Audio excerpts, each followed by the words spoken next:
Good morning po sa lahat. Isa pang muli yugto na ating daily Bible blessings. Pamagat po na ating alayong umaga ay, tayo ba ay nababahala?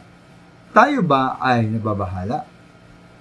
Isa pong damdamin po na mahirap maranasan ay ang pagiging balisa o pag-aalala. Tayo nababahala. Sabihin po sa English ay pagiging anxious o worried. Nga po ilang bagay pong ibig kong bagitin ukol dito. Una-una, ayon po sa Matthew 6 ng Biblia, tayo natusan ng Diyos na huwag tayo mabalisa o sa ating kakainin, inumin at susuotin.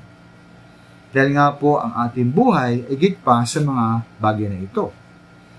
Dahil po ang Diyos ang magpupuno ng ating mga pangailangan. Ito na ginagawa ng Panginoon sa mga ibon at mga halaman. Dahil nga po walang pakinabang ang pagiging balisa.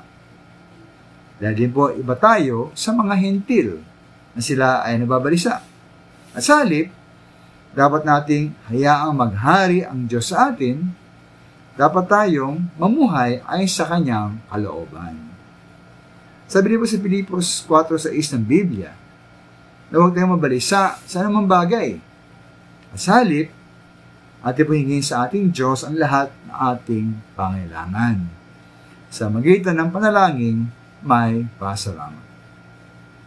Para sa akin, maaaring makatulong na mawala ang ating pagkabalisa at pag-alala kung tayo ay may buong pagsuko sa ating Diyos.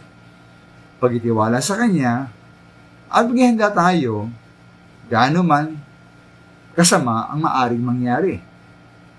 Ba't nga po nangyari po kay Maria at Martha ng Biblia na magkasakit at mamatay ang kanilang kapatid na si Lazarus. Maaaring sila po nag-alala at nabalisa na magkasakit ang kanilang kapatid na si Lazarus. Ngayon, hindi kaya nakatulong mga minamahal kung kailangan tanggapin ang maaring kamatayan ng kanilang kapatid. Sila magtiwala na lamang sa Diyos na siya pa rin ang gumagawa sa kanilang buhay. At mga minamahal, ang Diyos nga ang gumawa.